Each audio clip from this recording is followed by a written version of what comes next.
ரயில் news viewers வணக்கம். சைக்கிளில் பள்ளிக்கூடத்துக்கு போகிற பிள்ளை ஒரு நாள் கீழே விழுந்துட்டுனா, நீ இனிமேல் சைக்கிளில் போகாத, நடந்து போ அப்படின்னு தண்டனை கொடுப்பாங்க. இதை மாதிரி பெற்றோர்களை நம்ம பார்த்துருப்போம். இதுக்கு இந்த வீடியோவுக்கும் சம்மந்தம் இருக்கான்னு கேட்குறீங்களா? இருக்கு. கடைசியில் நீங்களே சொல்லுவீங்க.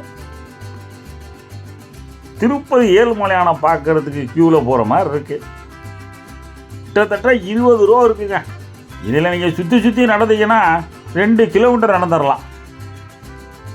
வாக்கிங் எக்ஸசைஸ் யார் கொடுக்குறாங்கன்னு கேட்குறீங்களா? நம்ம சாட்சாத் இந்தியன் ரயில்வே தான், நியூ டெல்லி ரயில்வே ஸ்டேஷனு.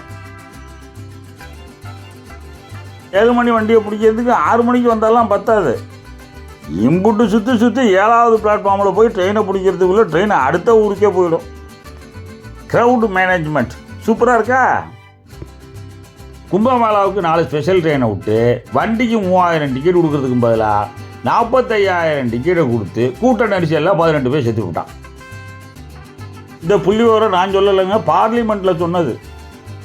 இது யார் தப்பு? இதுக்கு போய் பயணிகளை வருஷம் 365 நாள் இப்படி சுற்றி போனா இது என்ன நியாயம்? என்ன ஒரு புத்திசாலித்தனம்! நான் முன்னாடி சொன்ன சைக்கிள் உதாரணம் கரெக்டாக இருக்கா? சைக்கிளே போகக்கூடாது, நேர்வழியிலே போகக்கூடாது. எக்மோருக்கு ஜென்ரலுக்கு இந்த மாதிரி வருமானன்னு என்கிட்ட ஒருத்தன் கேட்டான். தம்பி, தெற்கு ரயில்வேல இருக்கிற ஆஃபீஸர்லாம் ரொம்ப விவரமானவங்க, வராதரான்னு சொல்லி அனுப்பி விட்டேன். க்ரௌடு மேனேஜ்மெண்ட்டுக்காக யார்லேயே ஒரு ஸ்டாண்ட் பையாக ஒரு ட்ரெயினே வச்சுக்கிறது, அன்ரிசர்வ்டு ட்ரெயினை. கூட்டம் ஜாஸ்தியாக இருந்தால் ஒன்றாவது நிறுத்திடுறது. அதே ரூட்டில் அடுத்த 1 மணி நேரம் கேப்பில் இந்த ட்ரெயினை ஸ்டார்ட் பண்ணி விட்டுறது.